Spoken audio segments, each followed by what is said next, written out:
Današnje glavno jelo je banjalučki režiser Dejan Strika.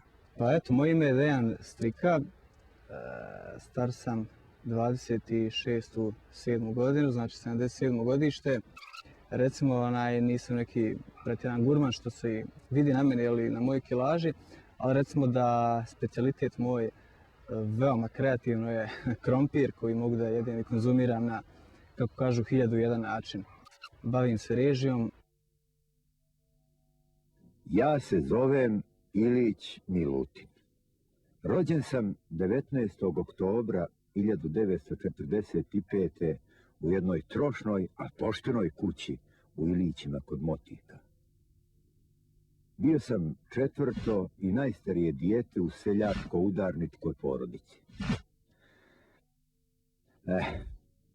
Umro sam jutros u 6:27.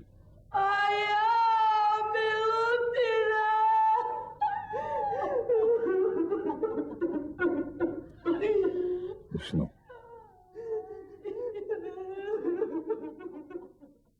Srce. Odjednom. Režija, a i uopšte neka televizijska, filmska produkcija u bilo kom obliku, znači to je neki posao, neki poziv koji me privlači, koji mi daje snagu i koji me pokreće da i postojim i da radim bilo što u životu. Znači, kao što je Hrasno Ivana Krndelja utjecalo na mene da preko tog svog djetinjstva spoznam neke stvari koje će kasnije opredijeliti me, životne neke poglede na život, tako je Abacija, ovaj dio Banja Luke bio presudan i utjecao na mene u tom nekom adolescentnom dobu. Tako da, eto, kažem, ta 2 mjesta su podjednako bitne. Prije što sam krenuo na akademiju, prije što sam snimio prvi kadar, radio sam na televiziji, imao sam određeno televizijsko iskustvo i to mi je umnogome zaista, bez ikakve, znači, neke glume, moram iskreno da kažem da je to puno utjecalo i da mi je puno pomoglo u mom radu.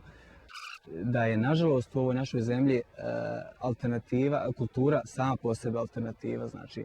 I to je ono što je najtragičnije, najžalostnije, znači gdje se čovjek mlad, pa bio on i umjetnik, bio on, znači, ili se bavi kulturom ili bilo kojim, znači, oblikom nekog kreativnog ispoljavanja, osjeća se kao prava alternativa, znači, to je ono što se treba prstom uprijeti, što treba, recimo, na neki određeni način da se promijeni.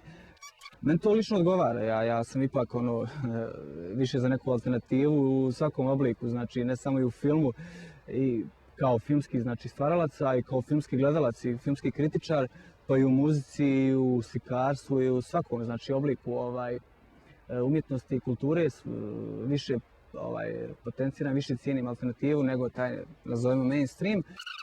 Vidim da svako od nas individualno posjeduje ogroman entuzijazam, želju i volju da bilo šta promijene, da kulturu i umjetnost što više forsiraju, nametnu je ljudima.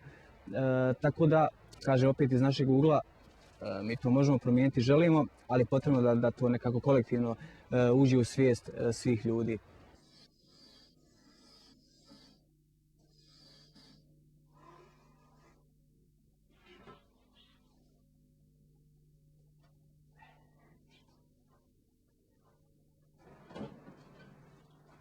Bojane, jedi nešto.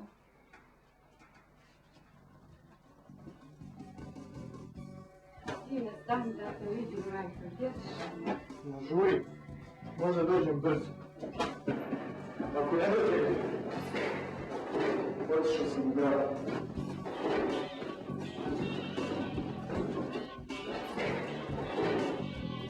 Život od Milutina, kao i niz drugih projekata koje ja radim, ima u sebi kao neki osnovni element socijalnu, jednu društvenu tematiku. Nastao je kao jedna slobodno mogu da kažem, potpuni entuzijazam, znači jedan projekat je jedna stvar u koju sam ušao potpuno rasterećen, ne očekujući ništa od toga. Znači samo sam želio, pošto mi se u tom trenutku pružila prva neka mogućnost, prva šansa da nešto izbacim i sve pokažem u domenu filmske ili televizijske režije. Život od Milutina je tematski, kao što sami naziv može da kaže, jedan, nazovimo, portret jednog znači Milutina, znači nekog sasvim prosječnog, običnog čovjeka kojeg možemo, evo, da bilo gdje oko sebe pronađemo, pogledamo, i koji poslužuje kao jedna obična metafora cjelokupnog društva.